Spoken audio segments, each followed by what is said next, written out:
ಪ್ರಿಯಾಂಕಾ ಖರ್ಗೆ ಹುಚ್ಚು ದೊರೆಯಂತೆ ವರ್ತಿಸಿದ್ದೀರಿ. ಮೂಡ್ನ ಕೂಡು ಪ್ರಕಾಶ್ ನಾರಾಯಣಸ್ವಾಮಿ ಅವರಿಗೆ 5 ತಾಸು ದಿಗ್ಬಂಧನ ಹಾಕಿದ ಗೂಂಡಾಗಳನ್ನು ಬಂಧಿಸಲು ಆಗ್ರಹ. ವಿಧಾನ ಪರಿಷತ್ತಿನ ವಿರೋಧ ಪಕ್ಷದ ನಾಯಕ ಛಲವಾದಿ ನಾರಾಯಣಸ್ವಾಮಿ ಅವರಿಗೆ ಕಲಬುರಗಿಯಲ್ಲಿ 5 ತಾಸು ದಿಗ್ಬಂಧನ ಹಾಕಲಾಗಿದ್ದ ಕಾಂಗ್ರೆಸ್ನ ಗೂಂಡಾಗಳನ್ನು ಕೂಡಲೇ ಬಂಧಿಸಿ ಕ್ರಮ ಕೈಗೊಳ್ಳಬೇಕು ಹಾಗೂ ಹುಚ್ಚು ದೊರೆಯಂತೆ ವರ್ತಿಸುತ್ತಿರುವ ಪ್ರಿಯಾಂಕಾ ಖರ್ಗೆ ಅವರನ್ನು ಸಚಿವ ಸಂಪುಟದಿಂದ ವಜಾಗೊಳಿಸಬೇಕು ಎಂದು ಬಿಜೆಪಿ ಜಿಲ್ಲಾ ಪ್ರಧಾನ ಕಾರ್ಯದರ್ಶಿ ಮೂಡ್ನ ಕೂಡು ಪ್ರಕಾಶ್ ಒತ್ತಾಯಿಸಿದರು. ನಗರದ ಜಿಲ್ಲಾ ಕಾರ್ಯನಿರತ ಪತ್ರಕರ್ತರ ಭವನದಲ್ಲಿ ಕರೆದಿದ್ದ ಪತ್ರಿಕಾಗೋಷ್ಠಿಯಲ್ಲಿ ಅವರು ಮಾತನಾಡಿ, ಕಲಬುರಗಿಯಲ್ಲಿ ನಾರಾಯಣಸ್ವಾಮಿ ಅವರಿಗೆ ಪ್ರಿಯಾಂಕಾ ಖರ್ಗೆ ಗೂಂಡಾಗಳು 5 ತಾಸು ದಿಗ್ಬಂಧನ ಹಾಕಿರುವುದಕ್ಕೆ ತೀವ್ರ ಖಂಡನೆ ವ್ಯಕ್ತಪಡಿಸಿದರು. ವಿಪಕ್ಷ ನಾಯಕ ಹುದ್ದೆಯು ಮುಖ್ಯಮಂತ್ರಿಯ ನೆರಳು ಇದ್ದಂತೆ ಅವರಿಗೆ ರಕ್ಷಣೆ ನೀಡುವಲ್ಲಿ ಸರ್ಕಾರ ವಿಫಲವಾಗಿದೆ. ಕಲಬುರಗಿ ಪೊಲೀಸರು ಸಚಿವ ಪ್ರಿಯಾಂಕಾ ಖರ್ಗೆ ಏಜೆಂಟರಂತೆ ಕೆಲಸ ಮಾಡುತ್ತಿದ್ದಾರೆ. ಕಾಂಗ್ರೆಸ್ ಕಾರ್ಯಕರ್ತರು ನಿಯಂತ್ರಣ ಮಾಡಿಲ್ಲ ಎಂದು ಆರೋಪಿಸಿದರು.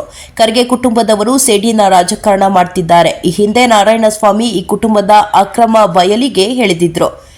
ಕೆಐಎಡಿಬಿಯಿಂದ ಸಿದ್ಧಾರ್ಥ ವಿಹಾರ ಟ್ರಸ್ಟ್ಗೆ ಅಕ್ರಮವಾಗಿ ಪಡೆದಿದ್ದ 5 ಎಕರೆ ಜಮೀನನ್ನು ವಾಪಸ್ ಕೊಡುವಂತೆ ಮಾಡಿದ್ರು. ಅದರ ಸೇಡಿಗಾಗಿ ಸಚಿವ ಪ್ರಿಯಾಂಕಾ ಖರ್ಗೆ ನಾರಾಯಣಸ್ವಾಮಿ ಅವರ ವ್ಯಕ್ತಿತ್ವಕ್ಕೆ ಮಸಿ ಬಳಿಯುವ ಕೆಲಸ ಮಾಡುತ್ತಿದ್ದಾರೆ ಎಂದರು.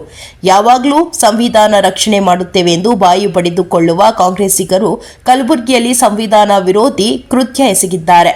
ಇವರ ನಿಜವಾದ ಬಣ್ಣ ಬಯಲಾಗಿದೆ. ಜನಪ್ರತಿನಿಧಿ ಮೇಲೆ ಇಂತಹ ದೌರ್ಜನ್ಯ ನಡೆದ ಮೇಲೆ ಒಬ್ಬ ಕಾರ್ಯಕರ್ತರನ್ನು ಬಂಧಿಸಿಲ್ಲ, ಯಾವುದೇ ಕ್ರಮ ಕೈಗೊಂಡಿಲ್ಲ. ಕೂಡಲೇ ನಾರಾಯಣಸ್ವಾಮಿ ಅವರಿಗೆ ದಿಗ್ಬಂಧನ ಹಾಕಿದ ಕಾಂಗ್ರೆಸ್ ಕಾರ್ಯಕರ್ತರನ್ನು ಬಂಧಿಸಬೇಕು. ಸಚಿವ ಪ್ರಿಯಾಂಕಾ ಖರ್ಗೆ ಅವರನ್ನು ಸಚಿವ ಸ್ಥಾನದಿಂದ ವಜಾಗೊಳಿಸಬೇಕು ಎಂದು ಒತ್ತಾಯಿಸಿದರು.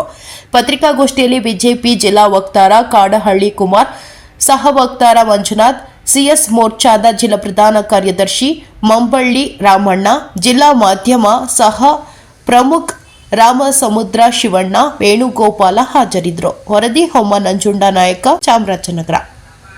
ಇವತ್ತು ಒಬ್ಬ ವಿರೋಧ ಪಕ್ಷ ನಾಯಕರನ್ನ ಕೂಡಾಗಿದ್ದು ಇವತ್ತು ಸಂವಿಧಾನ ಅಪಾಯದಲ್ಲಿದೆ ಅಂತ ಏನೋ ಅನಿಸ್ತಾ ಇಲ್ವ ಇವ್ರಿಗೆ.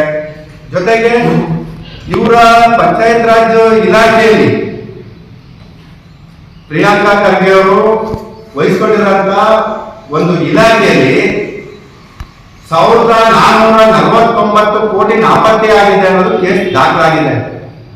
ಆ ಇಲಾಖೆಯಲ್ಲೇ ಸಮರ್ಪಕವಾಗಿ ಕೆಲಸ ಮಾಡದಂತ ಪ್ರಿಯಾಂಕಾ ಖರ್ಗೆ ಅವರು ಎಲ್ಲಾ ಇಲಾಖೆಗಳ ಉಸ್ತುವಾರಿ ಹೋಗ್ತಾರೆ, ಎಲ್ಲಾ ವಿಚಾರದಲ್ಲೂ ಮುಂದುವರಿಸ್ತಾರೆ. ಇವರು ಒಂಥರ ನಮ್ಮ ಸಿದ್ದರಾಮಯ್ಯ ಸರ್ಕಾರದಲ್ಲಿ ಒಂಥರ ಈ ಮಂತ್ರಿ ಒಂಥರ ಐಫೈಯಿಂದ ಕಡೆಗೆ ಆಡೋದು. ದಯಮಾಡಿ ಪ್ರಿಯಾಂಕಾ ಖರ್ಗೆ ಅವರೇ, ನಿಮ್ಮ ತಂದೆಯವರು ಈ ದೇಶದ AICC ಅಧ್ಯಕ್ಷರು, ತಾವು ದಯಮಾಡಿ ಆ ಸಚಿವಾಲಯಕ್ಕೆ ಒಂದು ಗೌರವ ಕೊಟ್ಟು ಮತ್ತೆ ಈ ದೇಶ ಮತ್ತು ಸೈನಿಕರ ಬಗ್ಗೆ ಮಾತಾಡಬೇಕಾದಾಗ ದಯಮಾಡಿ ತಾವು ಗೌರವಯುತವಾಗಿ ನಡ್ಕೋಬೇಕು. ಮತ್ತೆ ಸಿದ್ದರಾಮಯ್ಯವರು ಇಂಥ ಗೂಂಡಾ ಸಚಿವರನ್ನ ಇಟ್ಕೊಂಡ್ರೆ ನಿಮ್ಮ ಹೆಸರಿಗೆ ಕಳಂಕ ಬರುತ್ತೆ. ದಯಮಾಡಿ ಈ ಘಟನೆ ಖಂಡನೀಯ. ತಕ್ಷಣಕ್ಕೆ ಇವ್ರನ್ನ ಕೈ ಬಿಟ್ಟು ಇವರು ಸಮಗ್ರ ತನಿಖೆಗೆ ಇದು ಮಾಡಬೇಕು. ಮತ್ತೆ ಆ ಒಂದು ದಿಗ್ಬಂಧನ ಇಟ್ಟಂತ ಆರೋಪಿಗಳನ್ನ ತಕ್ಷಣ ಬಂಧಿಸಬೇಕು ಅಂತ ಈ ಸಂದರ್ಭದಲ್ಲಿ ನಾವು ಒತ್ತಾಯಿಸ್ತಾ ಇದ್ದೀವಿ. ವಿಧಾನ ಪರಿಷತ್ ವಿರೋಧ ಪಕ್ಷದ ನಾಯಕರಾದಂತಹ ಛಲವಾದಿ ನಾರಾಯಣಸ್ವಾಮಿ ಅವರು ಕಲಬುರಗಿ ನಗರಕ್ಕೆ ಭೇಟಿ ಕೊಟ್ಟಂತ ಸಂದರ್ಭದಲ್ಲಿ ನಡೆದಂತ ಸಂಪೂರ್ಣ ಘಟನೆಗಳು ಎಲ್ಲ ಮಾಧ್ಯಮದವರಿಗೂ ಕೂಡ ಗೊತ್ತಿದೆ. ಹಾಗಾಗಿ ಈ ರಾಜ್ಯದ ಪಂಚಾಯತ್ ರಾಜ್ ಸಚಿವರಾದಂಥ ಪ್ರಿಯಾಂಕಾ ಖರ್ಗೆ ಅವರು ಮಾತೆತ್ತಿದ್ರೆ ಸಂವಿಧಾನ ಮತ್ತು ಪ್ರಜಾಪ್ರಭುತ್ವ ವ್ಯವಸ್ಥೆ ಬಗ್ಗೆ ಪುಂಖಾನುಪುಂಖ ಉದ್ದುದ್ದ ಭಾಷಣ ಮಾಡ್ತಾರೆ. ಇವತ್ತು ಅವ್ರದೇ ಕ್ಷೇತ್ರದಲ್ಲಿ ನಮ್ಮ ವಿರೋಧ ಪಕ್ಷದ ವಿಧಾನ ಪರಿಷತ್ನ ವಿರೋಧ ಪಕ್ಷದ ನಾಯಕರಾದಂಥ ಛಲವಾದಿ ನಾರಾಯಣಸ್ವಾಮಿ ಅವರು ಪ್ರವಾಸ ಹೋಗಿರ್ತಾರೆ ಕಲಬುರಗಿಗೆ. ಅಲ್ಲಿ ಮಾಧ್ಯಮದ ಪ್ರತಿನಿಧಿಗಳು ಮೊನ್ನೆ ನಡೆದಂಥ ಬೆಳಗಾವಿ ಗ್ರಾಮದು ಏನೋ ನರಮೇಧ ಏನೋ ಉಗ್ರಗಾಮಿಗಳು ಮಾಡಿದ್ರು, ಅದಕ್ಕೆ ಸಂಬಂಧಪಟ್ಟಂತೆ ಮತ್ತು ಆಪರೇಷನ್ ಸಿಂಧೂರ ವಿಚಾರನ ಪ್ರಸ್ತಾಪ ಮಾಡ್ತಾ ಪ್ರಿಯಾಂಕಾ ಖರ್ಗೆ ಅವರು ಅದನ್ನೆಲ್ಲ ವ್ಯಂಗ್ಯ ಮಾಡಿರ್ತಾರೆ. ಸ್ವಲ್ಪ ಅದಕ್ಕೆ ಮಾತಾಡ್ತಾ ಹೇಳ್ತಾರೆ, ಎಲ್ಲ ಪ್ರಶ್ನೆ ಕೇಳೋದಕ್ಕೆ ಪತ್ರಕರ್ತರಿಗೆ ಒಂದಷ್ಟು ಉತ್ತರನ ಕೊಡ್ತಾರೆ ಅವರು. ಏನಂತ ಕೊಡ್ತಾರೆ, ಆಡಂತೆ ನಮ್ಮ ಹಳ್ಳಿ ಭಾಷೆಗಳಲ್ಲಿ ಹೇಳ್ತಾರಲ್ಲ ಆ ರೀತಿ ಹೇಳ್ತಾರೆ. ನಾಯಿ ಹೊಗಳಿದ್ರೆ ಆನೆಗೆ ಏನಾಗುತ್ತೆ ಅಂತ ಅದನ್ನ ಬಳಸ್ತಾರೆ ಅವರು, ನಿಜ. ಆದರೆ ಇದೇ ಪ್ರಿಯಾಂಕಾ ಖರ್ಗೆ ಅವರು ಈ ದೇಶದ ಪ್ರಧಾನಿ ಮತ್ತೆ ನಮ್ಮ ಭಾರತೀಯ ಜನತಾ ಪಕ್ಷದ ನಾಯಕರನ್ನ ಎಷ್ಟೆಲ್ಲ ಹೀಯಾಳಿಸಿ ವ್ಯಂಗ್ಯ ಮಾಡೋದನ್ನ ತಾವು ಕೂಡ ಎಲ್ಲ ನೋಡಿದ್ರಿ. ಪ್ರಿಯಾಂಕಾ ಖರ್ಗೆ ಅವರು ಏನಾಗ್ಬಿಟ್ಟಿದೆ, ಪ್ರಪಂಚಕ್ಕೆ, ಈ ದೇಶಕ್ಕೆಲ್ಲ ಪ್ರಪಂಚಕ್ಕೆ ನನ್ ಬಿಟ್ರೆ ಯಾರು ಬುದ್ಧಿವಂತರಿಲ್ಲ ಅನ್ನೋ ರೀತಿ ಮನಸ್ಥಿತಿ. ಜೊತೆಗೆ ಯಾವ ರೀತಿ ಮನಸ್ಥಿತಿ ಅಂತಂದ್ರೆ ಪ್ರಿಯಾಂಕಾ ಖರ್ಗೆಗೆ ಅಂತಂದ್ರೆ ಈ ಒಬ್ಬ ಸರ್ವಾಧಿಕಾರಿ ದೊರೆ, ಈ ಐದು ದೊರೆ ಹುಚ್ಚು ದೊರೆ ಅಂತಿದ್ರಲ್ಲ ನೋಡಿ, ಆ ತರದ ಮನಸ್ಥಿತಿ ಪ್ರಿಯಾಂಕಾ ಖರ್ಗೆಗೆ. ಅವ್ರು ಹೇಳಿದ್ದೇ ಸತ್ಯ, ಅವ್ರು ಹೇಳಿದ್ದೇ ಕಾನೂನು, ಅವ್ರು ಹೇಳಿದ್ದೇ ವಾಕ್ಯಾಡ ರೀತಿ ಈ ರಾಜ್ಯದಲ್ಲಿ ಸಚಿವರಾದ ಮೇಲೆ ಪ್ರಿಯಾಂಕಾ ಖರ್ಗೆ ಅವರು ನಡ್ಕೊತಾ ಇದ್ದಾರೆ.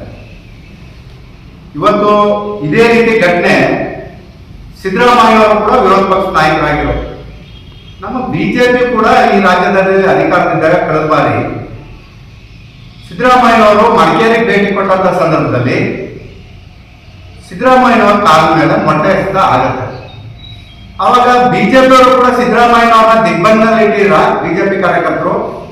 ತಕ್ಷಣಕ್ಕೆ ಆಗಿದ್ದಂತ ನಮ್ಮ ಬಿಜೆಪಿ ಸರ್ಕಾರ ಯಾರು ಮೊಟ್ಟೆ ಎತ್ತಿದ್ರು ಅವ್ರನ್ನ ತಕ್ಷಣ ಬಂಧಿಸ್ತಾರೆ, ಮತ್ತೆ ಅವ್ರ ಮೇಲೆ ಕಾನೂನು ಕ್ರಮ ತಗೊಳ್ತಾರೆ.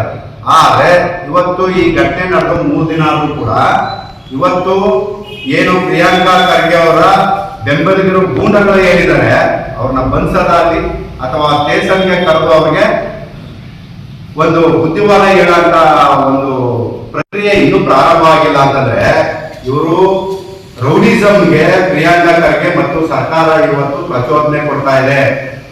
ಇವತ್ತು ನೋಡಿ, ಚಲುವಳ್ಳಿ ನಾರಾಯಣ ಸ್ವಾಮಿ ಅವರು ಪ್ರಜಾಪ್ರಭುತ್ವ ವ್ಯವಸ್ಥೆಯಲ್ಲಿ ಇವತ್ತು ವಿರೋಧ ಪಕ್ಷ ನಾಯಕರಾಗಿರೋರು. ಸರ್ಕಾರ ಇವತ್ತು ಯಾರು ರಕ್ಷಣೆ ಕೊಡಬೇಕಾಗಿತ್ತು, ಆದ್ರೆ ಅಲ್ಲಿರ್ತಕ್ಕಂಥ ಪೊಲೀಸ್ನವರು ವಿರೋಧ ಪಕ್ಷದ ನಾಯಕರಿಗೆ ರಕ್ಷಣೆ ಕೊಡದೆ ಇವತ್ತು ಪ್ರಿಯಾಂಕಾ ಖರ್ಗೆ ಬೆಂಬಲಿಗರಿಗೆ ಸಹಕಾರ ಕೊಟ್ಟಿದ್ದಾರೆ. ಅಲ್ಲಿ ಕಾರ್ ಮೇಲೆ ಇಂಕು ಹೆಚ್ಚಿದ್ದಾರೆ. ಮತ್ತೆ ಒಬ್ಬ ವಿರೋಧ ಪಕ್ಷ ನಾಯಕರನ್ನ ಚಿತ್ತಾಪುರ ರೈಲಿನಲ್ಲಿ ದಿಗ್ಬಂಧನ, ಎಷ್ಟು 3 ರಿಂದ 4-5 ಗಂಟೆ ಟೈಮು ಇವತ್ತು ದಿಗ್ಬಂಧನಲ್ಲಿ ಇಟ್ಟಿದ್ದಾರೆ. ಅಂತಂದ್ರೆ ಇವರೇನ ಸಂವಿಧಾನ ಬಗ್ಗೆ ಪಾಠ ಮಾಡೋರು, ಇದೇನಾ ಇವರ ಪ್ರಜಾಪ್ರಭುತ್ವ ವ್ಯವಸ್ಥೆ ಅನ್ನೋದು ಇವತ್ತು ಇವರ ವ್ಯವಸ್ಥೆನೇ ಅನುಕ ಇವತ್ತು ಇದೆ ರಾಜ್ಯದಲ್ಲಿ ಹಾಸ್ಯಾಸ್ಪದ. ಮತ್ತೆ ಇವರ ಏನ್ ಪದೇ ಪದೇ ಸಂವಿಧಾನ ಮತ್ತು